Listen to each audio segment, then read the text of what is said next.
Қалайсыздар? Бұл видеоны міндетті түрде маған түсіріп алу керек болды, себебі мен өмірімде бүгін бірінші рет балалармен подделка жасайын деп жатырмын. Қазір барлығында осындай сезон шығар. Мынаны жаңбырға қарамастан теріп алып келіп, енді жәшік, демарамка, клей, білмеймін, скотч барлығын дайындап жатырмын. Фантазиям қай жерге дейін жететінін білмеймін. Нақты бір-екі вариантым бар негізі. Соны жасап көрем. Егер ол шықпаса, басқа нәрсе көремін деп шештім.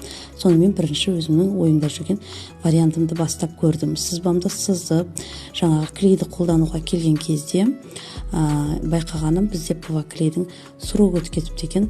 Сонымен ол жарамсыз болып қалды. Ал екінші клейім болмады. Сонымен үшінші осындай папамыздың бір нәрсесін алып келдім. Қызықтың бәрі осы жерде басталды енді. Бұны қалай қолданатынын да білмеймін ғой. Мынау қалай ашылады? Сөйтсем мен қақпағын да ашпағанмын. Содан кейін қызым көрсетіп отыр, астынан не тересің деп. Ой, папасына көбіне көмектесіп осығы жүрді ғой жанында. Сөйтсем бұны осылай қолданады екен. Сонымен қолмен жағып, білмеймін енді мынаған жабыса ма, жабыспай ма. Басында бір-екі несін осылай көрсеттім кішкентай қызыма.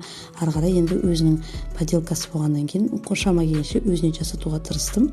Әріне менің бір нәрсесін осылай бір-екі штуктап көрсетіп отырдым. Былай жасайсың деп. Содан ары қарай бала өзі алып кетеді ғой, жасайды. Әрине балаға қызықты болды, мәз болып екеуміз бірге жасадық. Ұлымызға бәрібір сан жерде суретін салып отырды. Сонымен күндің де осындай бір-екі тармағын көрсетіп беріп едім. Ары қарай кішкентай қызым өзі алып кетті. Барлығын өзі жасап шықты. Сонымен осы бірінші варианттағы жаңағы ежик вариантымыз ойдағыдай нормально шықты. Енді сонымен басқа неге басқа тұрмайын дедім. Осылай пластилиннен өзінің есімін жазып қойдық соңында. Енді камерам барлығын ойдағыдай қойып ататындай уақыт болған жоқ, себебі осының өзіне 1 сағат уақытым кетті. Осы жай ғана ежик жасаудың өзіне 1 сағат уақытым кетті. Оны осылай рамкаға салып қойдық. Келесі енді ұлымның поделкасын енді жалғыз өзім жылдам осылай бұрқыратып шықтым. Өзім тартып кішкене жасайық деп едім. Оған ол кісі басқа шаруамен жүрді. Ол кісіні бұл қызықтырған жоқ. Түсінгенім енді өзім жалғыз жасауым керек болды. Папамыз жұмыста болғандықтан мен ол келгенше кішкене шаршап келген кезде барлығын дайындап қояйық деп осылай жасап қойдық.